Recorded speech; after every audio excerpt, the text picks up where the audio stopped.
충만함을 받고 성령이 말하게 하심을 따라 다른 언어들로 말하기를 시작하니라. 아멘. 할렐루야.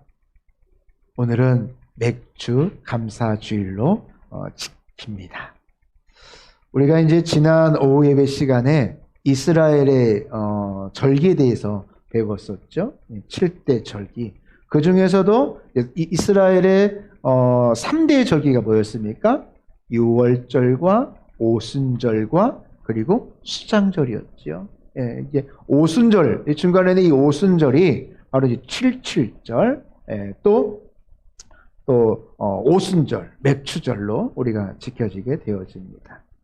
6월절과 7대 절기를 잠깐 우리가 기억해 보면 유무초, 오나, 속초에서 6월절, 무교절, 초실절. 이 6월절, 무교절이라고 통칭해서 이 세 가지 절기는 예수님의 죽으심, 그리고 예수님의 죽으셔서 무덤에 있으시고, 이게 무교절, 초실절, 결국 부활하심을 이게 나타내는 절기고요. 결국 이제 오순절을 통하여서 우리가 이제 지난주 이제 신약의 파노라마를 이제 마치었죠. 그래서 하나님께서, 예수님께서 승천하시고 그다음 뭐 하셨습니까? 성령님이 재림하셨죠. 그래서 이제 성령님의 재림, 바로 오순절, 바로 이 7.7절을 통하여서 성령님께서 우리와 늘 동행하시겠다.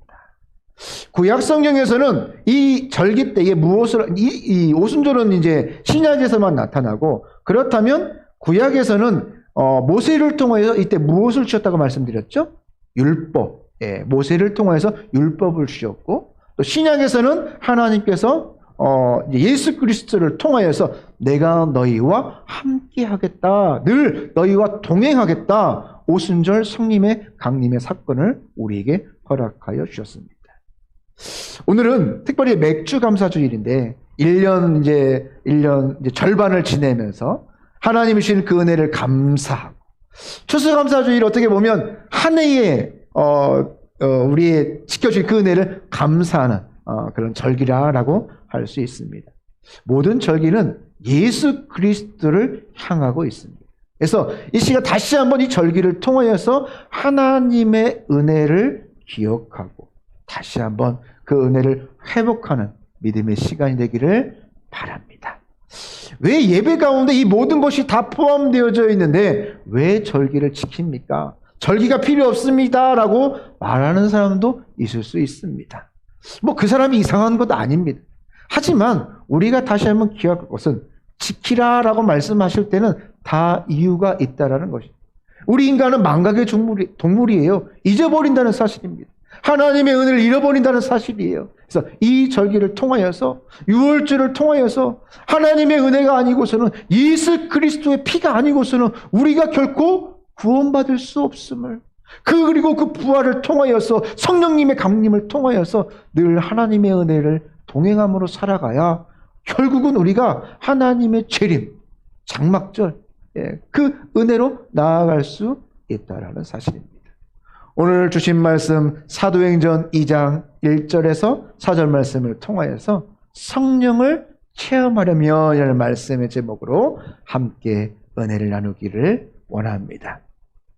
이 찰스 스윈돌이 기록한 그의 책을 보면 성령의 품에 안겨라 라는 그의 책이 있습니다. 거기에 보면 성령이 임재하면 우리의 삶에 나타나는 변화라는 그런 글들이 나와 있어요. 성령이 임재하면 내 심령이 어떻게 변화하니까 하나님의 말씀의 가르침을 잘 받는, 또 성령님이 임하면 내 심령이 하나님을 향한 찬양이 쏟아오른다. 여러분, 어때 갑자기 찬양하고 싶을 때가 있잖아요. 어때 갑자기 기도하고 싶을 때가 있잖아요. 그때가 바로 성령님이 우리의 삶 가운데 나타나는 변화라는 것입니다. 성령님이 내 안에 임하시면 항상 감사와 만족이 찾아온다는 것입니다. 그리고 성령님이 내 삶 가운데 임하시면 교만하지 않고 항상 겸손해진다고 합니다. 여러분, 이 찰스 스윈돌의 도전을 우리가 잠시 들어보면서 과연 나는 성령님께서 임하시는 그런 삶을 살고 있는가? 나는 과연 신실한 기독교인으로 살아가고 있는가? 자기를 한번 점검해 보시기를 바랍니다. 일반적으로 우리가 하나님의 말씀이 옳다, 틀림이 없다, 우리가 동의하고 인정하시죠? 여러분 믿습니까? 네, 누구나 다 인정합니다. 하지만 그것만으로 진정한 기독교인이 다 될 수가 없다라는 것이에요. 세상에 보면요, 하나님을 진짜로 믿지 않는데 성경을 많이 읽는 사람이 있어요, 없어요? 있어요. 얼마든지 있어요. 다른 종교를 가지고 있는데도 말씀을 더 많이 읽는 사람들이 있더라는 것이지요. 또 나는 몇 대째 기독교를 믿고 있어. 내 할아버지, 증조 할머니 때부터, 고조 할아버지 때부터 우리는 5대째 명문 기독교 가문이야. 라고 말할 수도 있죠. 또 어떤 분은 나는 직분을 가지고 있어. 나는 주의를 이렇게 했어. 우리 할아버지가 교회도 세우고, 뭣도 했고, 또 어떤 분은, 어떨 때, 순교했어. 여러분, 이렇다고 하여서 이런 분들이 다 신실한 기독교인이라고 부를 수 있을까요? 네, 그럴 수 없을 것입니다. 오히려 진정한 그리스도인은 성령의 임재를 깊이 체험한 것, 그리고 성령님과 지금도 여전히 동행하는 그런 삶을 살아야 할 것입니다. 과거에 내가 이렇게 했어. 참 소중한 경험이고 체험이지만 지금 어떻느냐가 참으로 중요하다는 사실입니다. 오늘의 문제는 무늬만 기독교인일 뿐 진정으로 성령의 임재를 체험하지 못한 사람들이, 성령님과 동행하지 못한 사람들이, 그런 기독교인들이 점점 많아져만 가고 있다는 사실입니다. 주님께서는 십자가에 달려 죽으시고 사흘 만에 부활하셨습니다. 그리고 제자들과 함께 부활하셔서 40일 동안 그들과 함께 먹고 마시고 그들과 함께 사셨습니다. 당시 제자들은 어떤 마음이 가졌을까요? 40일 동안 죽으시고 그 무덤에 계시다가 부활하신 예수님과 40일 동안 살았던 제자들의 어떤 삶의 모습은 어땠을까요? 꿈만 같았겠죠. 정말 예수님이 죽으셔가지고 다시 사셔서 정말 내가 눈으로 만지고 그 창자국에 손을 넣어보기도 하는구나. 정말이네. 그러면 앞으로 어떤 일이 벌어질까? 여러분, 기대가 안 되겠습니까? 그들이 이전에 너는 왼쪽에 너는 오른쪽에 막 하면서 막 싸웠던 그들의 모습들이 잠깐 연상이 되잖아요. 진짜 이제 정말 하나님의 나라가 도래하여서 하나님의 왕이 되어주시고 이 부활하신 예수 그리스도를 통하여서 내가 무언가 그런 마음도 있겠고, 좀 변화되어서 정말 예수님이 좀 거룩한 마음으로 사셨구나. 나름 기대가 있지 않겠어요? 왜 기대가 없겠습니까? 그런데 더 많은 일을 할 거라는 기대가 있을지도 모르겠습니다. 그런데 부활하신 주님이 그들에게 뭐라고 말씀하십니까? 사도행전 1장 4절 말씀해 보니까 이 제자들에게 예루살렘을 떠나지 말고 내게 들은 바 아버지께서 약속하신 것을 기다려라. 기다려라라고 말씀하셨어요. 이에 이 사도들은 더는 분쟁하지 않았어요. 어리석은 그들의 모습을 더 이상 보이지는 않습니다. 그리고 주님의 말씀을 확신하였고 예루살렘을 떠나지 않은 채 온전히 기도에 집중하면서 성령의 임재를 기다리고 있었다는 사실. 마침내 성령의 임재를 체험하였고 성령을 체험한 제자들을 통하여서 그 복음이 땅끝까지 이르르는 하나님의 놀라운 역사의 말씀이 이루어진 것입니다. 지금도 그 말씀은 진행되고 있다는 사실이에요. 누구를 통하여서? 나를 통하여. 사도만이 아니라 나를 통하여 땅끝까지 이르러 네 증인이 되리라 말씀하시는 그 주님의 지상 명령이 사도들에게만 말씀하시는 것이 아니라 오늘 나를 통하여 이루어지는 줄을 믿습니다. 오늘 교회는 맥주 감사주일로 또 지키고요. 또 성령 강림 또 주일로 또 지킵니다. 77절, 오순절. 이날을 지킵니다. 이 성령 강림주일의 목적이 무엇이냐? 그냥 성령님께서 임하신다는 것을 아는 것보다 더 중요한 것이 무엇이냐? 성령의 임재를 깊이 체험해야 된다는 것이죠. 그냥 성령님이 임하시는구나, 그것을 멈춰서는 안 된다는 것입니다. 그 은혜가 나에게도 임할 수 있도록 나도 기다리며 사모하며 간절히 나아가야 되는 줄을 믿습니다. 성령의 임재가 이 땅에서 살아가는 우리에게 나의 연약함 가운데 나를 보호하시고 나의 눈물과 상처를 씻어주시기 때문에 우리는 성령의 임재가 반드시 필요하다는 사실이에요. 오늘 이 땅을 살아가는 우리에게 무한 경쟁으로 악한 마귀가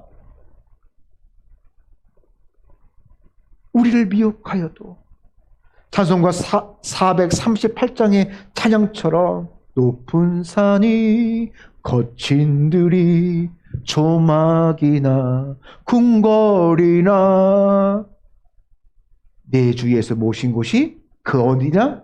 하늘나라.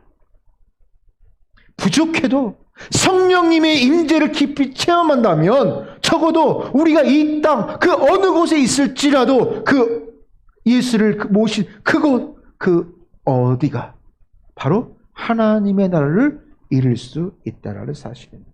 그래서 성령님의 임재를 우리가 경험하게 된다면 적어도 우리는 세상의 삶에 함몰되지 아니하고 보이는 것으로 전부로 알며 살아가는 그런 인생이 되지 않는다는 사실입니다. 그래서 성령님의 강력한 임재가 절실한 시대를 우리는 살아가고 있습니다. 엘리야가 엘리사에게 무엇을 원했죠? 갑절의 영감을 원했던 것처럼 내가 갑절의 사명을 감당하겠습니다. 그 영감을 원했던 것처럼 그 사역을 원했던 것처럼 오늘도 더 강력한 성령의 임재가 누구에게? 나에게, 너에게가 아니라 우리 모두에게 임해야 되겠지만 먼저 누구에게? 나에게 임해야 된다는 사실입니다. 그러면 어떻게 하면 이 성령의 임재를 체험하면서 살아갈 수 있는가? 첫 번째로 성령의 임재를 체험하려면 세상과 떨어져서 하나님과 독대하는 시간을 가져야 된다는 사실. 제가 초대 이제 그 절기를 말하면서 유월절을 말씀드렸죠. 첫 번째 유월절, 오순절, 수장절, 장막절 세 가지를 말씀드렸는데 주님께서 십자가에 못 박히신 유대절기가 바로 이 유월절이고 바로 성령님이 오순절에 임하셨습니다.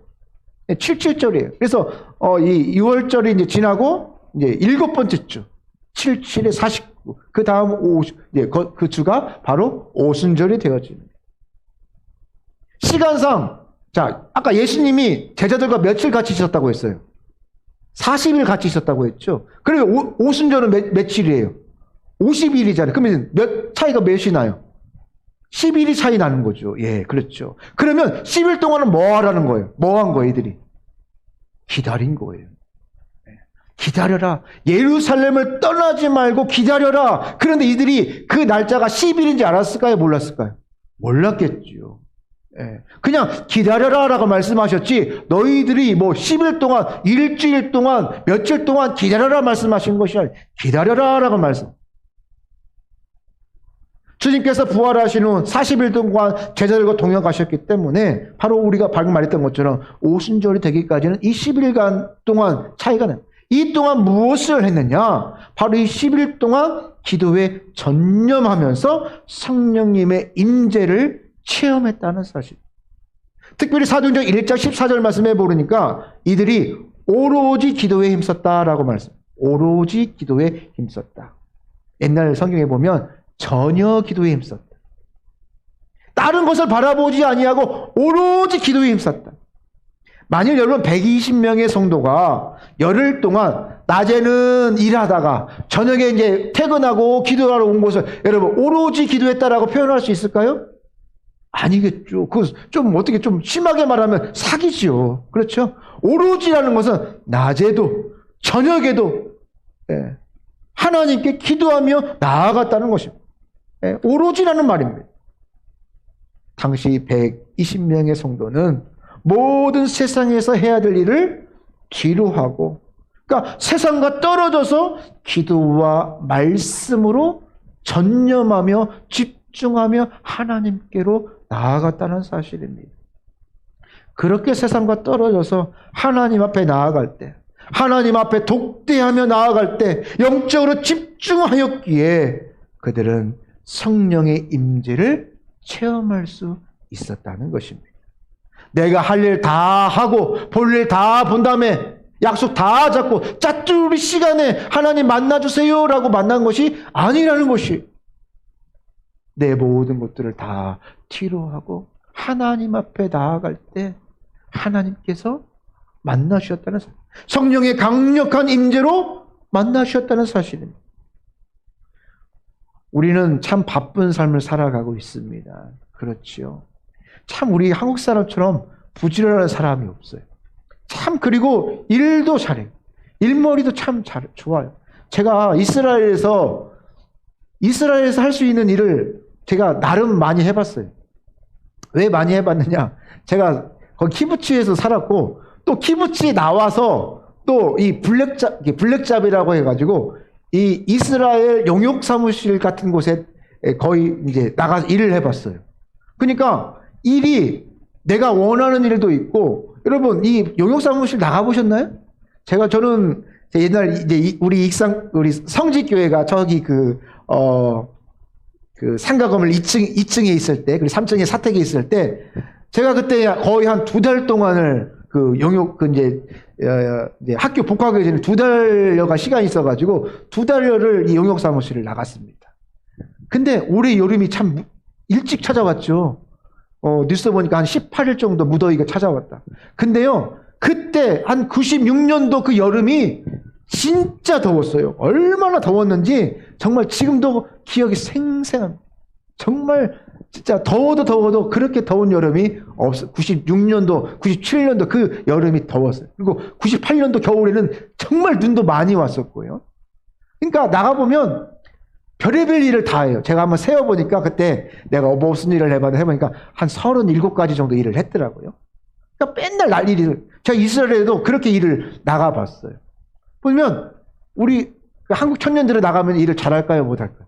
잘해요. 왜 잘할까?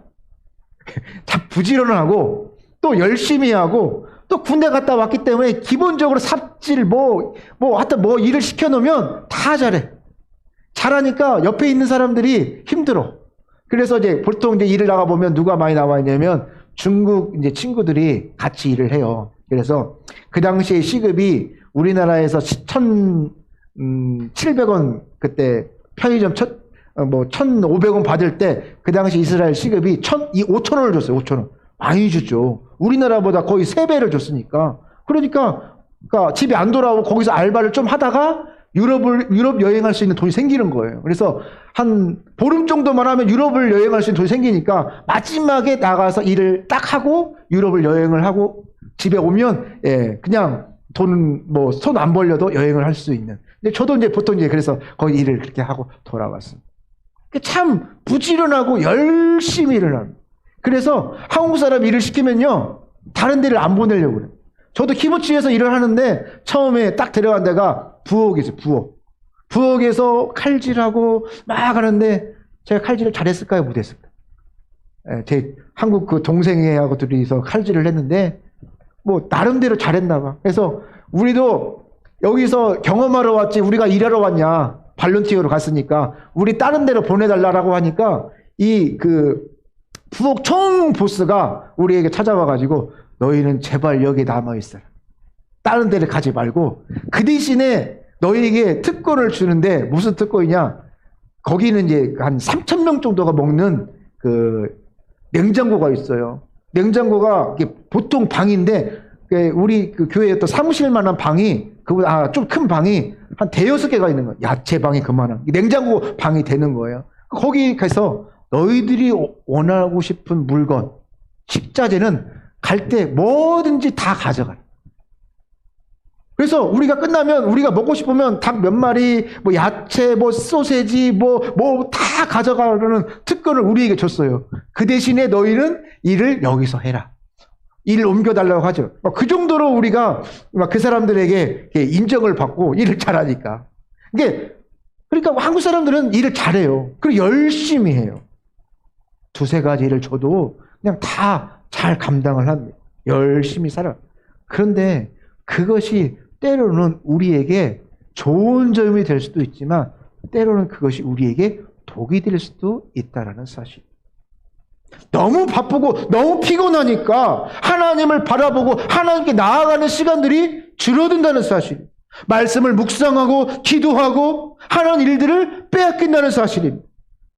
그래서 너무 열심히 일하니까 내가 하나님께 봉사할 시간도 여유도 육체적인 어떤 그런 여력이 사라진다는 사실.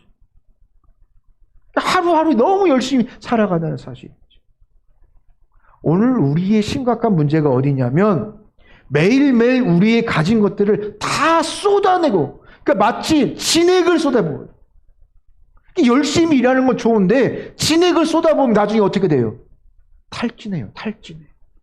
열심히 살아가지만 이를 감당할 수 있는 새로운 능력과 은혜를 공급받지 못하고 내 진액만을 쏟아보내니까 결국은 나중에 보면 아무것도 정말 움직이지 못하는 그런 너가우 상태가 되어진다는 사실. 그렇게 공급과 충전 없이 다 쓰기만 하면 여러분 어떻게 우리의 삶이 이전보다 더 나은 삶, 성장하는 삶, 자라나는 삶을 살아갈 수 있겠습니까? 그러므로 여러분 우리가 힘들고 어려울수록 그리고 바쁘고 분주할수록 세상과 조금 떨어져서 이제는요 우리나라가 그렇게 못 살지 않아요. 그렇죠? 내가 좀 쉰다고 밥 굶지 않아요. 그렇잖아요. 세상과 조금 떨어져서 내가 하나님 앞에 나아간다고 네 삶이 그렇게 넘어지고 하루아침 넘어지지 않는다는 사실이에요. 그래서 세상과 좀 떨어져서 하나님 앞에 나아가는 시간을 가져야 된다는 사실. 그래서 하나님의 능력과 지혜로 우리가 하나님이신 그 공급함으로 살아가야 된다라는 사실. 이제 우리 여름에 우리 여름 수련을 가죠. 그러면 직장 다니시는 분들, 또 힘든 분들, 또 여러 가지 일들이 있어요. 여러분 하지만 교회에서 수련을 간다. 이때 시간과 장소를 정하여서 우리가 기도하면서 우리가 하나님의 기도원에 올라가자 할 때 여러분 세상과 좀 다 내려놓으세요. 내려놔도 일주일 문 닫아도 일주일 아니에요. 한 2, 3일 문 닫아도 그렇게 큰 문제가 생기지 않아요. 하나님 앞에 맡겨놓고 내가 하나님 앞에 나아갈 때 하나님이 더 큰 능력으로 채워주시고 갚아주실 줄을 믿습니다. 그 능력으로 살아가야 된다는 사실. 세상이 힘들어도 성령님의 임재로 말미암아 공급되어지는 능력이 더 크기 때문에 내 삶은 더 풍요로워질 수밖에 없다라는 사실이에요. 통계학에서 우리 학생들 그 사회 시간에 엥겔지수라는 걸 배워요. 엥겔지수. 예준아, 이거 시험에 나온다. 엥겔지수. 기말고사 다가오고 있는데 안 나올 수도 있어. 아직 배웠기도 하고 또 배울 수도 있네. 엥겔지수가 뭐냐면 이게 사회 어떤 가정과 사회, 어떤 국가의 생활 수준을 가늠하는 척도입니다. 그래서 엥겔지수. 이게 뭐냐면 전체 생활비 지출의 총액 중에서 내가 지출하는 총액 중에서 음식비로 얼마만큼을 지출하느냐, 그 비중이 얼마만큼 음식비로 차지하느냐를 뜻하는 것입니다. 나는 밥 먹는데 어떤 유튜버 보니까 밥 먹는데 600만 원을 쓴대. 그 사람은 수입이 좀 많겠죠. 600만 원을 쓴다는 것은. 근데 그 사람은 또 그만큼 비중을 먹는 데에 먹는 데 많이 투자를 하고 많이 쓰는 거예요. 엥겔지수가 높다라는 것이. 총액 중에서 몇 프로를 쓰느냐? 50%를 쓰느냐? 10%를 쓰느냐? 후진국으로 갈수록 이 엥겔지수가 높을까요? 낮을까요? 당연히 높겠지요. 예. 예전에 우리 삶에 보면 하루에 3끼 진지 드셨어요? 밥 드셨어요? 그럴 때가 있었잖아요. 예. 그래서 대부분의 어떤 지출의 대부분이, 상당 부분이 이 음식비로 많이 나갔어요. 그런데 선진국으로 갈수록 이 엔겔 지수가 낮아지겠죠. 그래서 문화, 영화 보고 내 여가나 또 내 어떤 복지나 또 여러 가지의 또 삶의 어떤 다른 부분에 그 지출을 사용하는 것들이 분산되어지고 있기 때문에 엔겔 지수가 선진국으로 갈수록 낮아집니다. 그런데 무엇을 말씀드리냐면 나의 영적인 엔겔 지수는 어떠한가를 바라보기로 합니다. 하루 나에게 쓰는 시간과 에너지가 많을수록 그 사람의 경건함은 점점 하나님으로부터 어떻게 될까요? 멀어지겠지요. 당연한 거예요. 반면에 세상과 동떨어져서 하나님과 동행하는 시간이 많아질수록 그 신앙은 어떻게 될까요? 더욱더 경건해질 것입니다. 여러분, 그래서 여러분들을 뭐 직장도 그만두고 뭐 집도 그만두고 교회 와서 살라 그런 말씀을 드리는 것이 아니에요. 한번 내가 어디에 비중을 두고 살아가느냐를 한번 가늠해 보라는 사실이에요. 그렇다면 지금 나는 나를 위해 쓰는 시간과 세상과 떨어져서 하나님과 동행하는 시간의 비율이 어떠한가? 후진국형인가? 선진국형인가? 한번 가늠할 수 있는 것처럼 나를 위해 쓰는 시간이 많다면 그 삶은 자기 중심적인 삶이 될 수밖에 없을 것입니다. 하지만 세상과 좀 더 떨어져서 하나님과 동행하는 시간이 많다면 그 사람은 성령님과 함께하며 기독교인다운 삶을 살아갈 수가 있을 것입니다. 사람은 누구나 다 성공하기를 원할 것입니다. 잘 먹고 잘 살기를 원할 것입니다. 그래서 아등바등 살아가지 않습니다. 좋습니다. 그렇게 사는 것을 누가 뭐라 하겠습니까? 누구는 그렇게 안 살아갑니까? 하지만 그렇다면 다른 무엇보다도 성령님의 은혜를 사모하며 살아가시기를 바란다는 것이지요. 어려워도 작정하고 세상과 좀 더 떨어져서 하나님과 독대하며 하나님과 나와의 시간, 하나님과 나와의 장소, 그 장소를 확보하며 나아가야 된다는 사실. 우리 초두에 우리 그 큐티 말씀 묵상을 하면서 가장 중요한 게 뭐다라고 했어요? 시간을 정하는, 장소를 정하는. 안 돼도 그냥 그 시간을 정하고 하나님과의 나의 시간을 정하며 나아가는 것들이 중요하죠. 하면 되는데 안 하면 안 되는 거예요.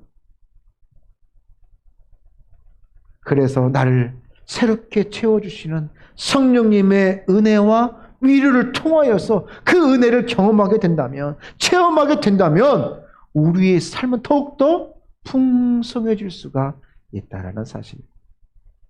마가복음 1장 35절 말씀해 보니까 예수님께서 새벽 아직 밝기 전, 예전 성경에 보니까 미명에 예수께서 일어나 나아가 한적한 곳으로 나가사 거기서 뭐 하셨더라? 기도하셨더라. 여기서 기도하시다라는 이 헬라어를 문법적으로 살펴보니까 미완료 과거형 동사. 미완료 과거형 동사. 그러니까 지금 주님께서 과거부터 지금까지 한결같이 꾸준히 하나님께 기도했다는 것을 강조하고 있다는 사실. 여전히 기도했다는 것들을 강조하고 있다. 미완료. 계속해서 기도하고 있다. 지금도 성령님께서 나를 위하여 기도하고 있다는 사실입니다. 여러분, 예수님의 사역들을 한번 살펴볼 때 그 공생의 사역이 쉬웠습니까? 한가했습니까? 아니지요. 시간이 부족할 정도로 하루에 수많은 사역들을 감당하셨습니다. 유대인들이 날마다 예수님의 태클을 걸었죠. 넘어뜨리려고 사두개인, 바리새인, 누구나 서기관 누구나 할 거 없이 여야를 넘나들어서 예수님을 공격했지요. 그리고 예수님 말씀을 전했고 병자를 치유하였고 필요하다면 초자연적인 이적을 베풀어서 그들에게 하나님의 살아계심을 보여주셨습니다. 실족하고 넘어진 주의 백성들을 잡아주셨고 일으켜 세워주셨습니다.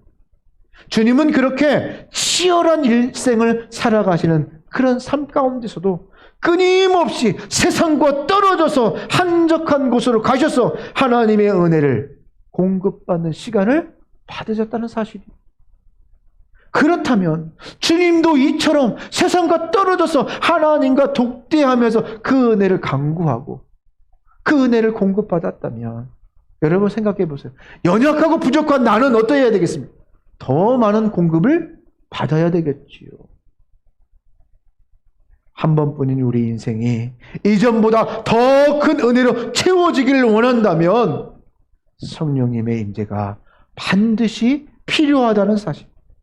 이 성령님의 임재를 통하여서 연약한 내 인생의 길이 하나님께서 열어주시고 또 사단의 그 공격으로부터 막아주시는 은혜가 내 삶 가운데 있다라는 사실입니다. 그러나 여러분 나의 현실을 바라보면 성령님의 임재를 날마다 체험하며 살아가기보다는 넘어지고 아파하고 시험 든 우리 삶 또한 많다라는 사실입니다. 여러분 그러므로 성령님의 임재는 받아도 되고 안 받아도 되는 것이 아니라 반드시 들어야 될, 꼭 받아야 될 필수적인 은혜라는 사실입니다. 그래서 여러분 우리 이제라도 다시 다짐하고 이 맥수 감사절에 다시 한번 전반기 주신 하나님의 은혜를 감사하며 또 앞으로 그 은혜를 사모하며 나아갈 때에 우리가 해야 될 것은 우리 주시는 하루의 시간을 정하며 세상과 잠시 떨어져서 하나님과 만나는 시간을 갖기를 바랍니다. 그럴 때 마침내 나도 성령의 깊은 임재함을 체험하여 내 삶이 더 풍성하고 복되는 은혜를 누리시기를 바랍니다. 두 번째로 성령님의 임재를 체험하려면 내 생각을 비우고 하나님의 은혜로 채워야 된다는 사실. 오늘 본문 4절 말씀해 보니까 그들이 다 성령의 충만함을 받고 성령의 말하게 하심을 따라 다른 언어로 말하기를 시작하더라라고 말씀하고 있습니다.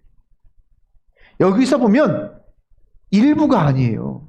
120명 중에 10%, 몇 명이 일부 열심히 있는 자가 아니라 전부 120명 모두가 성령 세례를 체험했다라고 증언하고 있습니다. 그리고 성경은 120명 성도가 오로지 기도에 전념하였다라고 말씀하고 있습니다. 여러분 그런데 이 120명의 성도가 과연 여러분 어떤 기도를 드렸어요? 10일 동안 전념하여 오로지 기도했는데 여러분 무슨 기도를 했을까요? 하나님 이번 성공을 위해서 이번 제가 사업을 시작하는데 이 사업을 꼭 들어주셔야 됩니다. 하나님 이번에 이 돈을 많이 벌어 돈을 대박 나기를 원합니다. 우리 자녀가 좋은 대학에 가기를 원합니다. 취직을 잘해서 좋은 배필을 주셔서 무병장수하기를 원합니다. 여러분 이들이 이런 기도했을까요? 사도행전 2장 38절의 말씀에 보면 어떤 기도를 했는지 그 내용을 우리가 짐작할 수가 있어요. 베드로가 이르되 너희가 회개하여 각각 예수 그리스도의 이름으로 세례를 받고 죄 사함을 받으라. 그리하면 성령을 선물로 받으리라. 할렐루야. 이 베드로의 증언에 따르면 이 120명의 성도는 첫 번째 뭐냐면 너희가 회개해야 했다. 죄를 고백했다는 사실. 그들이 전념하여 기도했던 것이 무엇이냐? 바로 그들의 죄를 토설했다는 사실이에요. 자신을 비우는 회개가 가장 먼저 진행되어졌다는 사실. 당시 이 120명은 오로지 기도에 전념하되 간절한 마음으로 회개하여 자신을 비웠다는 것이에요. 그리고 주님께서 약속하신 은혜를 간절함과 또 갈급함으로 구하면서 성령님의 임재를 기다렸다는 사실. 이것이 중요해요. 구체적으로 여러분 주님의 은혜는 누구에게 임할까요? 주님의 은혜가 어떻게 임할까요?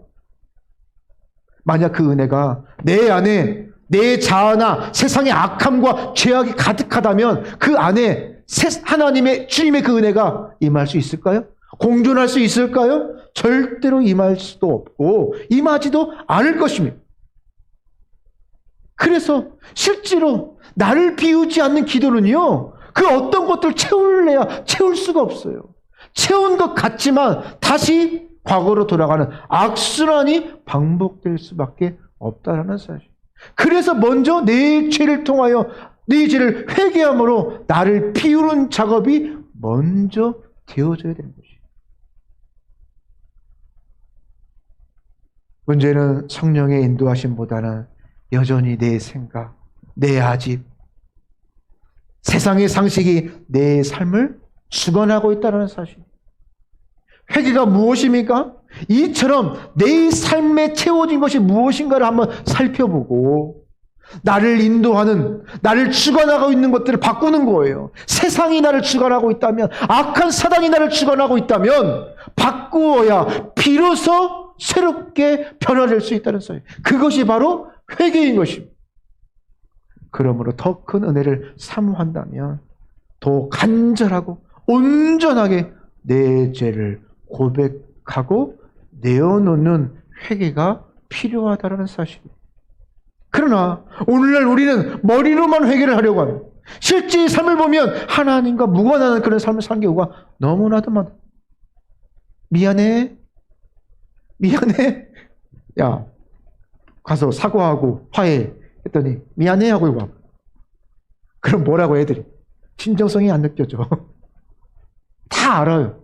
그게 마음에서 나와 있는 회개인지 정말 잘못을 뉘우치는지 자기가 너무나도 잘한다는 사실. 중세의 유명한 성직자였던 줄리어스, 신학자 줄리어스. 그가 꿈을 꾸었어요. 어떤 꿈이었냐니까 천사가 찾아와서 그 천사와 대화하는 꿈을 꾸었습니다. 근데 이 꿈에서 어떤 대화를 했냐니까 하나님을 향한 열정이 당신은 천사인데 나는 인간이지만 하나님을 향한 열정은 내가 당신보다 더 클 수도 있어. 자랑하는 거. 나름 자기가 뭐하다는 거예요. 거룩하고 나름 자부할 만큼 자타가 인정할 만큼 살았다는 것이지요. 그렇게 얘기하는 과정에 천사가 주님을 향한 그 열정을 한번 살펴보고 그에게 대답을 해줘요. 내 열정이 크구나. 그래, 크구나. 그런데 당신의 열정의 40%는 인정받고자 하는 마음 40%. 그리고 40%는 명예에 대한 열정 40%. 그리고 15%는 잡다한 열정 15%. 주님에 대한 열정은 5%이구나. 라고 말해줘요. 이 줄리어스는 꿈에서 그 꿈을 깬 후에 자신의 신앙과 열정을 다시 한번 살펴보고 진심으로 회개했다고 합니다. 자기의 교만함을 회개했다고 합니다. 여러분, 불행히도 우리는 회개하는 것을, 내 것을 어떤 비우는 것을, 회개를 손해라고 생각하는 경우가 많아요. 하지만 그렇지 않습니다. 회개를 손해보고 망하고 다 잃어버린다라고 착각할 수도 있다는 사실. 그러나 오히려 회개는 비울수록 채워지는 은혜가 더욱더 크다는 거예요. 내가 자그만 것, 아니 큰 것일지라도 그것을 회개한다면 더 큰 은혜로 하나님께서 채워주신다는 사실이. 여러분, 혹시 내 마음속에 생각나는 과거의 죄악들이 있습니까? 여러분, 진심으로 회개하고 내려놓으시기를 바랍니다. 혹 과거에는 죄라고 생각하지 않았는데 지금 죄라고 생각되는 것들이 있어요. 얼마든지 있습니다. 그것 또한 역시 회개해야 됩니다.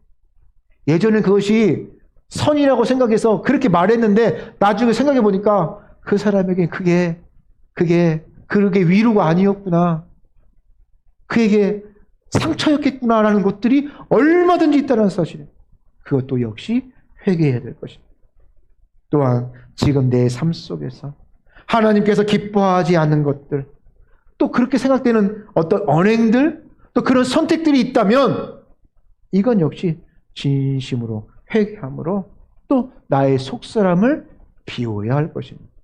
이렇게 철저하게 온전히 비울수록 나도 하나님이 채우시는 성령의 은혜를 체험할 수가 있다라는 사실. 삭개오가 주님을 만난 이후에 자신의 절반을 내어놓겠습니다. 내가 토색한 것이 있다면 4배로 갚아주겠습니다라고 그가 고백했지요. 그가 과거에 세리장이었을 때에 삭개오는 다른 사람의 것을 토색하여도 여전히 문제가 되지 않았어요. 다른 사람들에게 누구도 손가락질만 할 뿐 문제가 되지 않았습니다. 오히려 더 많이 빼앗고 더 괴롭힐수록 뭐가 생겨요? 자기 곳간에 재산이 쌓여졌겠죠. 더 기뻤을지도 모릅니다. 야, 이거면 집을 사겠네? 이거면 차를 사겠네? 이거면 땅을 사겠네?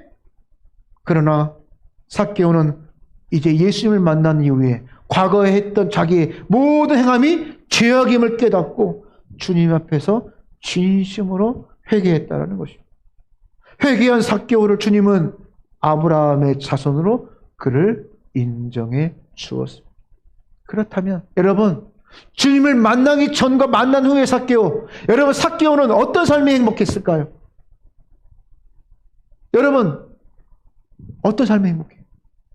주님을 만난 이후에 모든 자기의 절반 재산을 나누어주고 또 나누어주는 그 삶이, 그 삶 속에서 하나님의 평강과 행복을 그는 누릴 수가 있었다는 것입니다. 제가 지난번에 한번 말씀드렸는데 어거스틴이 말한 말 중에서 하나님이 못하는 거 2가지가 있다. 하나님이 못하는 2가지. 회개하지 않는 영혼을 구원하는 것, 회개한 영혼을 심판하는 것. 이 2가지를 하나님이 어찌할 수 없다라는 거예요. 회개하면 성령님이 임하셔서 그 영생의 은혜를, 그에게 풍성함의 은혜를 주신다는 사실. 그가 사형수일지라도 회개한다면 그는 심판으로부터 용서함을 받을 수 있다라는 사실이지요. 이 선택은 누구에게 있습니까? 바로 나에게 있습니다. 진심으로 회개하면 세상과 떨어져서 하나님 앞에 나아감으로 말미암아 하나님이 기뻐하시는 일로 말미암아 그 체험으로 영광으로 은혜를 덧입을 수 있다는 사실입니다. 여러분, 이처럼 철저하게 회개할수록 부족한 나도, 죄 많은 나도, 연약한 나도 뭐 할 수 있다? 성령님의 임재를 더 깊이 체험할 수 있다라는 것입니다. 여러분, 오늘 말씀을 맺기를 원합니다. 기억나는 죄를 다 내려놓고 회개하여서 나도 성령님의 임재를 체험함으로 말미암아 우리 삶 가운데 승리하는, 그래서 감사가 더 넘치는 전반기의 우리 삶이었다면 하반기의 우리 삶은 더 큰 하나님의 은혜로 채워지는 은혜가 있기를 축복합니다.